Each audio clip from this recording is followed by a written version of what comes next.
বলতে হয় রবির বছর আমাদের জানা যায়, কারণ মূলাঙ্ক কত 1 একে রবি রয়েছে। কিভাবে হচ্ছে 2+2 হ্যাঁ যোগ তোমার 2026 2+2+6 10 হচ্ছে 1+0 1 হচ্ছে 1 হচ্ছে সূর্যের সঙ্গে। একদম একদম। তো এর মূলাঙ্ক যখন 1 হচ্ছে, তাহলে সেটা যখন আমি মূলাঙ্কে দিয়ে যাব, তাহলে সংখ্যাতত্ত্ব অনুযায়ী যদি আমার সংখ্যা কোনো কারণে 7 হয়, তাহলে 7-এ কে বসে আছে। যদি আমার 6 হয়, তাহলে 6-এ কে বসে আছে। এটা আজকে ডেটে গুগল করলে আপনারা পেয়ে যাবেন। আর যদি ডিটেলসে খুব জানার আগ্রহ থাকে, আমার মনে হয় এটার যে সত্তা, এই সত্তাটাকে যে তৈরি করেছিলেন বা জানিয়েছিলেন আমাদের মধ্যে, তার নাম কিরো। তো কিরোর বই পড়তে পারেন। কিরোর বই পড়লে পরে অবশ্যই জানতে পারবেন যে সংখ্যাতত্ত্বের মূল বিষয়টা কি। হ্যাঁ, গুগলের থেকে অনেক ভালো, গুগল পণ্ডিত হওয়ার থেকে আমার মনে হয় কিরোর বই পড়ে খানিকটা পণ্ডিত হওয়া বেটার।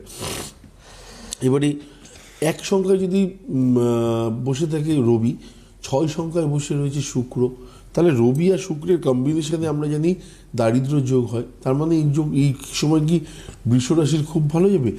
বৃষ রাশির দেখা গেল বিংশোত্তরী দশা খুব ভালো আছে, তাহলে কিন্তু খুব খারাপ যাবে না। কিন্তু যদি বিংশোত্তরী দশাটা খারাপ যায়, মানে মোটামুটি থাকে এবং লগ্ন চাটা এই মুহূর্তে 6-এ দাঁড়িয়ে থাকে, তাহলে সেক্ষেত্রে কিন্তু আমাদের জানতে হবে যে কোথাও না কোথাও এই বছরটা একটু স্ট্রাগলের পরিমাণ বেশি। হঠাৎ প্রেম হারিয়ে যাওয়ার ব্যাপার থাকবে। কাদের জন্য এটা? বৃষ রাশির ক্ষেত্রে, বৃষ তুলা এই দুটোর মূলাঙ্ক মানে 6-6 আছে। তো তাদের প্রেম হঠাৎ করে হারিয়ে যাওয়ার থাকবে। জায়গা জমি এসেট্রা নিয়ে একটুখানি বাড়িতে প্রবলেম হতে পারে, এবং হয়তো এটা ম্যাক্সিমাম অবধি কোর্ট অবধি পৌঁছাতে পারে। তো এই বিষয়টা কেন এতটা আসলো, কারণ হচ্ছে এইটা হচ্ছে স্ট্রাগল, এটা হচ্ছে একটা সমস্যা, এটা হচ্ছে মনে দুঃখ দেওয়া। নিজের ভাইদের মধ্যে একটা সমস্যা হলো, সেখান থেকে 2 ভাই কোর্টে যাওয়া, যেগুলো এক্সপেক্টেড নয়। তো এই জিনিসগুলোই তো মানে দারিদ্র যোগের মধ্যে একটা পার্ট।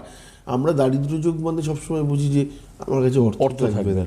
না, আপনি ডাক্তার মানুষ, দেখা গেল আপনার ভাই ইঞ্জিনিয়ার অথবা চার্টার্ড অ্যাকাউন্টেন্ট, দুজনের মধ্যে পয়সার কোনো অভাব নেই, কিন্তু দুজনের মধ্যে প্রবলেম হচ্ছে লিগ্যাল ফাইট, ছোট্ট একটা মনের লিগ্যাল ফাইট, জমি জায়গা নিয়ে বা সম্পত্তি। তো ওই দারিদ্রতা, দাদা হয়তো বলছে ভাই তোর জন্য এত করেছি, ভাই ভাবছে দাদা তোর জন্য এত করেছি, তুই আমার জন্য কেস করছিস।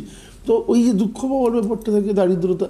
তো এইটা আমি একটু ডিটেলসে বললাম, কারণ আমার মনে হয় বুঝতে সুবিধা হবে। 7 সংখ্যায় বসে রয়েছে কেতু, তাহলে কেতু রবি কেতু যদি একসাথে থাকে, তার মানে হচ্ছে গ্রহণ দোষ।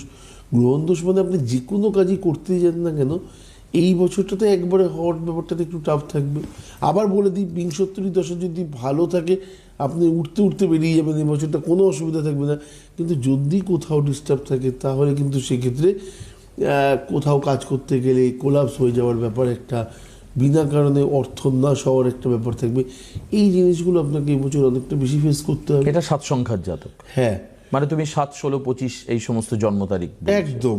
আচ্ছা, 8-এ যারা আছেন, 8 সংখ্যায় যারা আছেন, না আমি ওইরকম 25 তারিখ মানে 7 হচ্ছে তা না। ও আচ্ছা, টোটাল মাস, ডেট, মাস আর ইয়ার, তিনটের যোগফল যেটা মূলাঙ্ক বলছো, মানে তুমি মূলাঙ্ক বলছো। মূলাঙ্ক যেটা হবে সেটা। এবার দেখা গেলো আপনার 8 হলো, তাহলে রবি শনি, আমরা কখনো সবসময় একটাই কথা শুনেছি, তেলে জলে মিশ খায় না, তাই না? তো রবি সাউথ মেরু হলে একটা নর্থ মেরু, তো দুজনের কম্বিনেশন কোনো কারণে ভালো হয় না, তাহলে মানে ডিস্টার্ব কোথাও না কোথাও তো আছেই। তার মানে ক্ল্যাশ, কোথাও না কোথাও অশান্তি, ফ্যামিলি থেকে প্রবলেম হতে পারে, কর্মস্থান নিয়ে হ্যাপাজার্ড, ঋণ হওয়ার প্রবণতা। সাবধান থাকুন, মাথাটাকে ঠান্ডা রাখুন, হঠাৎ রেগে না গিয়ে যে জিনিসগুলো নিয়ে বারবার, মানে একবার ভাবছেন সেটা বারবার ভাবুন। আমার মনে হয় এটা খুব দরকার আছে। যে রবিরই জাতক, তার অবশ্যই ভালো যাবে। রবিতে তো কখনো খারাপ ফল দিতে পারে না। আচ্ছা, রবি বৃহস্পতি আপনাকে ভালো ফল দিতে পারে। রবি বুধ থাকলে আপনি জানবেন আপনার উচ্চশিক্ষার যোগ থাকবে। 5-এ বৃহস্পতি বসে থাকবে, বুধ বসে থাকবে। বুধ যখন বসে থাকবে তখন আপনাকে বিদেশ যাত্রার জায়গা দেবে, আপনাকে সেই জায়গাটা দেবে যে জায়গাটা নিয়ে আপনি কখনো চিন্তাও করতে পারেননি, আপনি হয়তো ভাবতেও পারেননি একটা এত বড় কোর্স আপনি কমপ্লিট করতে পারবেন এবছর।